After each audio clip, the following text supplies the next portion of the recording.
torneo da Caixa vai comenzar mañán, mércores a partir das 4 da tarde, e tendrá unha duración de 3 días, rematando o sábado sobre a 1:30 da tarde, coa última que será a final de prebenxamíns. O torneo da Caixa vai ser un torneo que este ano albergará alrededor de 600 nenos das diferentes comarcas do entorno, cun ano que o que máis vai destacar é a calidade dos equipos. Temos unha gran amplitud de equipos. Podes nomear algúns, Romario? Sí, está a Escola de Rafa Sáenz, portero 2000 de Pontevedra, unha das máis prestixiosas neste momento. O que é adestrador do Coruxo, hai que recordar, non? O pai foi un dos grandes porteiros. Efectivamente, Rafa Sáenz é este momento o adestrador do Coruxo. Tamén temos a Santa Marina, unha das canteiras máis fortes de Vigo.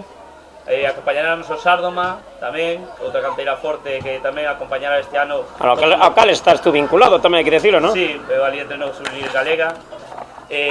Aquí acudirá cun equipo que será unha novedad, que será un equipo femenino totalmente infantís, que parte del acude habitualmente coa selección galega. Bueno, despois está os equipos de fora, por iso chamamos de torneo internacional, co Cirestense e o Monsao, os equipos portugueses que acuden todos os anos aquí. Bueno, consideramos que este ano vai ser un torneo de moi alto nivel. Nos estamos intentando facelo de cara a iso, a mellora das instalacións, a mellora do espectáculo. Entonces, bueno, creo que este ano vai ser o mellor ano de torneo que hemos tido hasta agora.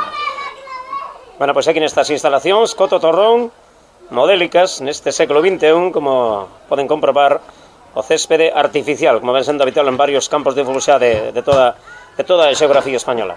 Pois aquí estaremos, dende mañán, ás 4 da tarde, pistoletazo de saída deste novo torneo de fútbol.